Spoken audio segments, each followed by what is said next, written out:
ಸಿದ್ದರಾಮಯ್ಯ ಸರ್ಕಾರದ 3 ವರ್ಷದ ಸಾಧನೆ ಏನು? ಗ್ಯಾರಂಟಿ ಯೋಜನೆಯಿಂದ ಜನರಿಗೆ ಲಾಭವಾಯ್ತಾ? ದುಬಾರಿ ಜೀವನವೇ ದೊಡ್ಡ ಕೊಡುಗೆಯಾಯ್ತಾ? ನಮಸ್ಕಾರ. ಬೆಂಗಳೂರು. ಮುಖ್ಯಮಂತ್ರಿ ಸಿದ್ದರಾಮಯ್ಯ ಅವರ 3 ವರ್ಷದ ಆಡಳಿತ ಮುಕ್ತಾಯವಾಗಿದೆ. ಈ 3 ವರ್ಷದಲ್ಲಿ ಗ್ಯಾರಂಟಿಗಳ ಯೋಜನೆಗಳು ರಾಜ್ಯದ ರಾಜಕೀಯದಲ್ಲಿ ಕೇಂದ್ರ ಬಿಂದುವಾಗಿದ್ದವು. ಆದರೆ ಮತ್ತೊಂದು ಕಡೆ ಸಾಮಾನ್ಯ ಜನರು ದುಬಾರಿ ಜೀವನದ ಬಗ್ಗೆ ಪ್ರಶ್ನೆ ಎತ್ತುತ್ತಿದ್ದಾರೆ. ಏನದು ದುಬಾರಿ ಅಂತ ಯೋಚನೆ ಮಾಡ್ತಿದ್ದಾರಾ? ಅಲ್ಲ, ಈ 3 ವರ್ಷ ಎಲ್ರಿಗೂ ಕಾಣಿಸಿದ್ದು ಕೇವಲ ಗ್ಯಾರಂಟಿ ಯೋಜನೆಗಳಷ್ಟೇ. ಆದರೆ ನಿಮ್ಮ ಮುಂದೆ ಈಗ ನಮ್ಮ ಜೀವನ ಎಷ್ಟು ದುಬಾರಿ ಆಗ್ತಿದೆ ಅಂತ ತೆರೆದಿಡ್ತೀವಿ, ಕೇಳಿಸ್ಕೊಳ್ತಾ ಹೋಗಿ. ನಂದಿನಿ ಹಾಲಿನ ದರ ಲೀಟರ್ಗೆ 39 ರೂಪಾಯಿ ಇತ್ತು, ಆದರೆ ಈಗ 48 ರೂಪಾಯಿ ಆಗಿದೆ. ಅಂದರೆ ಬರೋಬ್ಬರಿ 23% ಏರಿಕೆ ಆಗಿದೆ. ಬೆಂಗಳೂರು ಮೆಟ್ರೋ ಗರಿಷ್ಠ ದರ ಬರೀ 60 ರೂಪಾಯಿ ಇತ್ತು, ಆದರೆ ಈಗ 90 ರೂಪಾಯಿ ಏರಿಕೆ ಆಗಿದೆ. ಅಂದರೆ ಬರೋಬ್ಬರಿ 50% ಹೆಚ್ಚಿಗೆ ಆಗಿದೆ. BMTC KSRTC ಪ್ರಮಾಣ ದರದಲ್ಲೂ ಸುಮಾರು 15% 20% ಏರಿಕೆ ಆಗಿದೆ.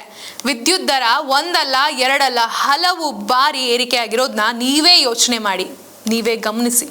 ಪೆಟ್ರೋಲ್ ಮತ್ತು ಡೀಸೆಲ್ ಮೇಲಿನ ರಾಜ್ಯ ತೆರಿಗೆ ಹೆಚ್ಚಳವಾಗ್ತಿದೆ. ಇದು ಸಾರ್ವಜನಿಕರಲ್ಲೂ ಕೂಡ ಹೆಚ್ಚು ಚರ್ಚೆಯ ವಿಷಯವಾಗಿದೆ. ಅಫಿಡವಿಟ್ ಸ್ಟ್ಯಾಂಪ್ ಕೇವಲ 20 ರೂಪಾಯಿ ಇತ್ತು, ಆದ್ರೆ ಈಗ ಅದು 100 ರೂಪಾಯಿ ಆಗಿದೆ. ಅಂದ್ರೆ ಬರೋಬ್ಬರಿ 400% ಏರಿಕೆ ಆಗಿದೆ. ಪವರ್ ಆಫ್ ಅಟಾರ್ನಿ 100 ರೂಪಾಯಿ ಇತ್ತು, ಆದ್ರೆ ಈಗ 500 ರೂಪಾಯಿ ಆಗಿದೆ. ಅಂದ್ರೆ ಇದು ಸಹ ಬರೋಬ್ಬರಿ 400% ಏರಿಕೆ ಆಗಿದೆ. ಜನನ ಮರಣ ಪ್ರಮಾಣ 900% ಏರಿಕೆ ಆಗಿದೆ. ಅಂದರೆ 2 ರೂಪಾಯಿ ಇದ್ದಂತಹ ಈ ಒಂದು ಪ್ರಮಾಣ ಪತ್ರ 20 ರೂಪಾಯಿ ಆಗಿದೆ. ಇನ್ನು ಮುಂದೆ ಅದೇ ಥರ ಹೋಗ್ತಾ ಹೋದರೆ ಎಲ್ಲ ತರಕಾರಿ ಆಗಿರ್ಬೋದು, ದಿನಸಿ ಆಗಿರ್ಬೋದು, ಪ್ರತಿಯೊಂದ್ರ ಮೇಲೂ ತೆರಿಗೆ ಹೆಚ್ಚಳ.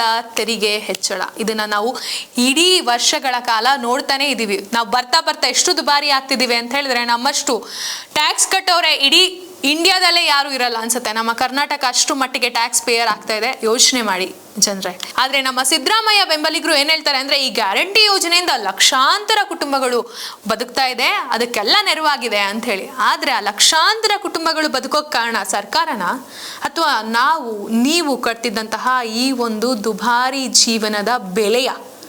ನೀವೇ ಯೋಚನೆ ಮಾಡಿ. ಕೇವಲ 38 ರೂಪಾಯಿ ಇದ್ದಿದ್ದ ಹಾಲು 49 ರೂಪಾಯಿ ಆಗುತ್ತೆ.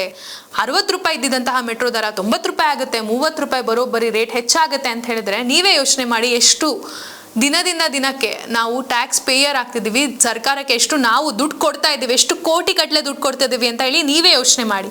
ಇದು ನೀವು ಯೋಚನೆ ಮಾಡಬೇಕಾಗಿರೋದು, ಗ್ಯಾರಂಟಿ ಯೋಜನೆ ಬೇಕಾ ನಿಮಗೆ? ನೆಮ್ಮದಿಯ ಜೀವನ ಬೇಕಾ? ಗ್ಯಾರಂಟಿ ಯೋಜನೆ ಮುಖಾಂತರ ನಿಮಗೆ ಬರೋಬ್ಬರಿ ತೆರಿಗೆಗಳನ್ನ ನಿಮ್ಮ ತಲೆಯ ಮೇಲೆಯೇ ಹೇರಲಾಗ್ತಿದೆ. ಇದನ್ನ ಮೊದಲು ನೀವು ಅರ್ಥ ಮಾಡ್ಕೊಳ್ಳಿ. ಇಲ್ಲ ಅಂತ ಹೇಳಿದ್ರೆ ಇದೇ ರೀತಿ ಕಂಟಿನ್ಯೂ ಆಗ್ತಾ ದುಬಾರಿ ಜೀವನ ಇನ್ನಷ್ಟು ದುಬಾರಿ ಆಗ್ತಾ ಹೋಗುತ್ತೆ. ಈಗ DK ಶಿವಕುಮಾರ್ ಅವರು ಮುಖ್ಯಮಂತ್ರಿ ಆಗಿದ್ದಾರೆ. ಇವರು ಆರ್ಥಿಕತೆ ಯಾವ ರೀತಿ ಬದಲಾವಣೆ ಆಗುತ್ತೆ, ಕಡಿಮೆ ಆಗುತ್ತಾ ಹೆಚ್ಚಾಗುತ್ತಾ ಗೊತ್ತಿಲ್ಲ. ಈಗ ಆಲ್ರೆಡಿ 2ನೇ ಗ್ಯಾರಂಟಿ ಯೋಜನೆಯನ್ನು ಇವರು ಬಿಡುಗಡೆ ಮಾಡಿದ್ದಾರೆ. ಈ ಯೋಜನೆಗೆ ಎಲ್ಲಿ ಟ್ಯಾಕ್ಸ್ ಕಟ್ಬೇಕು ನಾವು?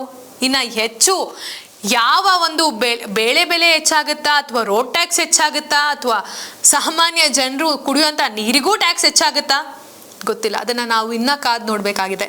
ಈಗಾದರೂ ನೀವು ಎಚ್ಚೆತ್ಕೊಂಡು ಸರ್ಕಾರವನ್ನು ಪ್ರಶ್ನೆ ಮಾಡುವಂತಹ ರೀತಿಯಲ್ಲಿ ಬೆಳೆಯಿರಿ. ಇಲ್ಲ ಅಂತ ಹೇಳಿದ್ರೆ ದುಬಾರಿ ಜೀವನವನ್ನು ನೀವೇ ಕಟ್ಕೊಳ್ಳುವಂತಹ ಪರಿಸ್ಥಿತಿ ಎದುರಾಗುತ್ತೆ. ಇದೇ ರೀತಿಯ ಇಂಟ್ರೆಸ್ಟಿಂಗ್ ಮಾಹಿತಿಗಾಗಿ ನಮ್ಮ ಪ್ರಜಾಕಿರಣ ವಾಹಿನಿಯನ್ನು ಸಬ್ಸ್ಕ್ರೈಬ್ ಮಾಡಿ, ಹಾಗೆ ಈ ಒಂದು ವಿಚಾರವನ್ನು ಎಲ್ಲರಿಗೂ ಮುಟ್ಟುವರೆಗೂ ಶೇರ್ ಮಾಡಿ, ಹಾಗೆ ಲೈಕ್ ಮಾಡಿ.